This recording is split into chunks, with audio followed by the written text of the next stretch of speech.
ওনার বিষয়ে তুমি খুবই বিরক্ত এমন একজন নায়ক ইন্ডাস্ট্রির? আমি কার উপরে বিরক্ত না। মানে তার উপরে না, মানে ওভারঅল তুমি এই নায়কের বিষয়ে বিরক্ত? আমি আমি যদি এখন কোনো নাম নেই, আমি তো জানি প্রোডিউসার সাহেব মানে আলাদা করে ক্যাপশন দিয়ে দিবেন যে অমুক নায়কের উপরে বিরক্ত জান্নাতুল ফেরদৌস ঐশী। একজন অভিনেত্রী এবং বাংলা সিনেমায় অভিনয়ে তাকে অনেকেই ফলো করে, অনেকেই বলতে আমার মনে হয় সবাই ফলো করার চেষ্টা করে, মানে অনেকেই তাকে ফলো করে সিনেমায় অভিনয়টা করতে চায়, ভালো লাগে তাকে। শাবনূর আপু। আচ্ছা, কেন মনে হলো? কারণ নায়িকা যে শব্দটা অবশ্য আমিও বলতে গিয়ে অনেকটাই বলে ফেলছি, কারণ না এরকম অনেকে যেমন জয়াপুর হতে গেলেও আসলে কি কিছু মানুষের কারণ জয়াপুরটা চলে গেছে লাকিলি, না হলে আমি জয়াপুর নাও নিয়ে নিতে পারতাম। জয়াপুরটা চলে গেছে। আর হচ্ছে আরেকজন যে একটা এমন বেঞ্চমার্ক ক্রিয়েট করেছেন, ওর পরে ওই লেভেলে বেঞ্চমার্ক খুব কম মানুষই ক্রিয়েট করতে পেরেছে বা পারেনি অ্যাকচুয়ালি, তো এইজন্য। ওকে, নেক্সট অ্যান্ড লাস্ট ওয়ান, দেখি এটাতে আটকানো যায় কিনা। একজন নায়ক, কে? একজন নায়ক, অনেকে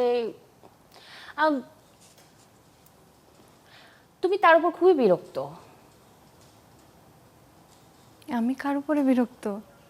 মানে ওনার বিষয়ে তুমি খুবই বিরক্ত এমন একজন নায়ক ইন্ডাস্ট্রির? আমি কার উপরে বিরক্ত না। মানে তার উপরে না, মানে ওভারঅল তুমি এই নায়কের বিষয়ে বিরক্ত?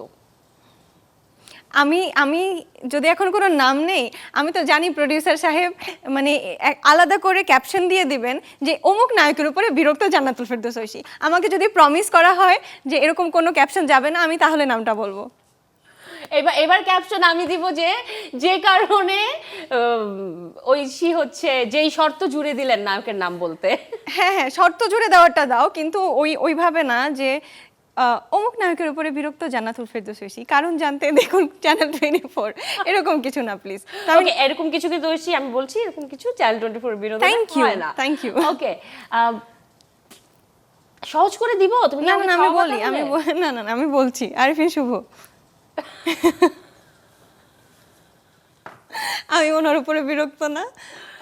মানে এটা ক্যাপশন হওয়া উচিত একটা নাম বলার আগে কতটা কনসার্ন ঐশী যেন কোনো নেতিবাচক কোনো খবর না ছড়ায়। তুমি বুঝো কি ভয়টা আমাকে দিয়ে দিয়েছে yellow journalist. Please please please বসে পড়ো। আসলে আমি কথাটা একটু হিন্টস তো একটু অন্যরকম করে বলছিলাম, যেন একটু ধোঁয়াশা রেখে। You are right from your place. বিষয়টা তুমি তার উপরে বিরক্ত না, বাট এই বিষয়টা নিয়ে যে এরকম সেটা নিয়ে বিরক্ত।